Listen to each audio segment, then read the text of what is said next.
want to show you guys something. Check this out. I can't turn the camera. I can't do it. You see all those people? You see that? You see those buildings way off in the distance? That's Mexico. That's TJ, Tijuana. And everybody here is going home for the day. Home. Work. Work in the US, but live in Mexico. So their house pricing in Mexico is, I'd say, like a third of the price, maybe a fourth. So all these people are doing it right. Get paid in dollars, but spend it over there on the other side. Food is like a third the price. Childcare. Well, gas is pretty much the same because gas issues over there are caused because people over here are going over there to buy. There was a big deal in Tijuana not that long ago. I'd say like less than a year ago. Just getting upset at all the people trying to go over there get that gas. Anyway, in order to do that, in order to free yourself from California, you got to get some things going on over there. Namely, the language. You would think that in a border town like TJ, which is border of San Diego, you'd think there'd be more people speaking English, like at businesses and all that. There isn't a whole lot. If you do want to live there, I think you got to speak the language a little bit, or at least get a nice chica, nice Latino over there that speaks both, so you can interpret for you. And you live the lifestyle. There's people who don't even drive across. There's actually a mall right here on the border. The parking lot is actually touching the border.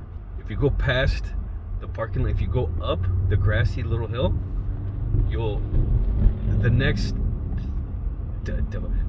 building, no, there's no building. It's just the wall, the U.S. border wall. So what they do is they live somewhere close to the border. Maybe take a $1 taxi ride. This guy was explaining it to me. He says that on days that are, what is it? If it's really early, he'll drive across. But if it's like later in the day, he doesn't even bother because it's going to be kind of an issue with the traffic. That's what I'm at right now. I'm stuck in the border traffic. He says that on those days, when he comes in a little later, he'll pay $1 taxi ride to get him to the border, and then he'll walk across right to the mall. It's called Las Americas Mall. They built a pedestrian crossing, a pedestrian only crossing area where workers every morning will cross it over, work, and then cross right back. No gas, no not having to wait. This crazy traffic. Right now it's actually moving pretty quick. And there's also government programs that will actually speed up basically a front of the line pass. It's called the Sentry Pass or the GOES Pass. And you can actually cross faster, both walking, driving, and also flying. You get in a special lane. So if you got your Sentry, you got a nice place on the Mexico side. And when I mean like cheap, my wife owns a home. She owned a home there before we got married, and her mortgage is around $500 a month. It's a 3-bedroom, 2-story house. It's in a gated community. Fantastic. Fantastic. You can't get those kind of prices right now because of, well, inflation and everyone just trying to get away from California and the super high rental prices. But you could find maybe like a $700 a month house in an okay area. There's these places, I think those buildings I showed you earlier, I think that's called New City.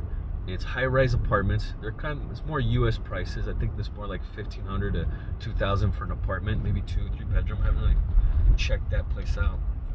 I really don't know. But it's more U.S. prices. But what's cool about those is that you're pretty close to the border.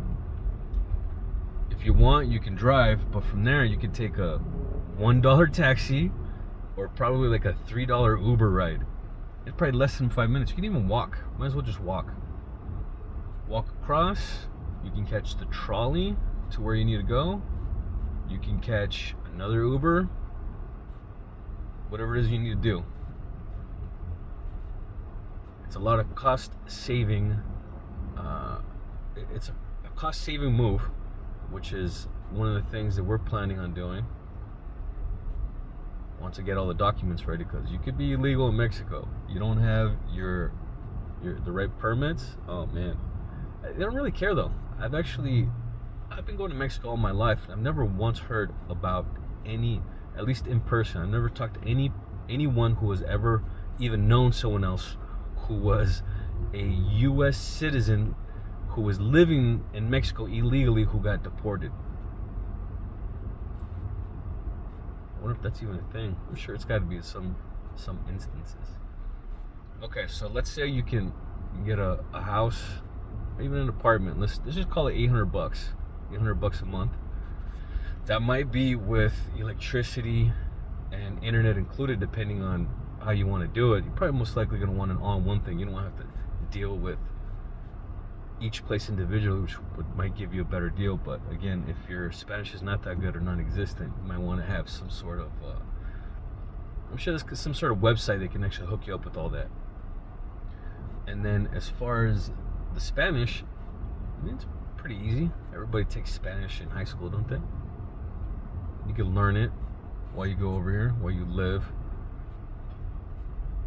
Get some money in the bank, save up. Especially if you're like a bachelor, oh man, you can do it all on your own, no problem. But let's say you have a family of, let's say you have a family of two, no one knows the language, it's gonna be kind of hard, a little difficult. I have a story with my cousin, actually she's my niece. She had, I think it was 2 kids at the time. She speaks Spanish. Her husband, I don't remember, he must have spoke Spanish too. Anyway, so they lived near Playas. Playas is towards the beach. I think it's still considered Tijuana. I don't remember how much they paid, but essentially they lived super cheap, and he had a job where he can cross, he made his own hours. So it made it easy. He was able to spend a lot of time with his family and also cross whenever he needed to earn US dollars. And also, you also take advantage of the exchange rate. Meaning, when the dollars are good, when the exchange rate is high, then you can actually have more purchasing power in TJ. And the lifestyle is real different in TJ. There's a lot of one of the downsides about living in Mexico, living in TJ, is that there is the element of danger. Whenever we're at my wife's mom's house, it's not a gated community, but she has a gate in her front yard, and we don't walk around. Every now and then I'll go out if I want to buy something, like at the corner store, but it's not, you don't let your kids run around the street.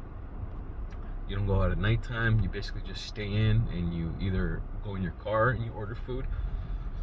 You go in a car and pick up food, or you do Uber. Again, Uber is really cheap. Uber Eats, it'll rack up though. That stuff will definitely eat into your bank account, so you might want to use that sparingly. But it's still relatively cheap. And there's something about TJ where the gastronomy, there's a restaurant like on every corner.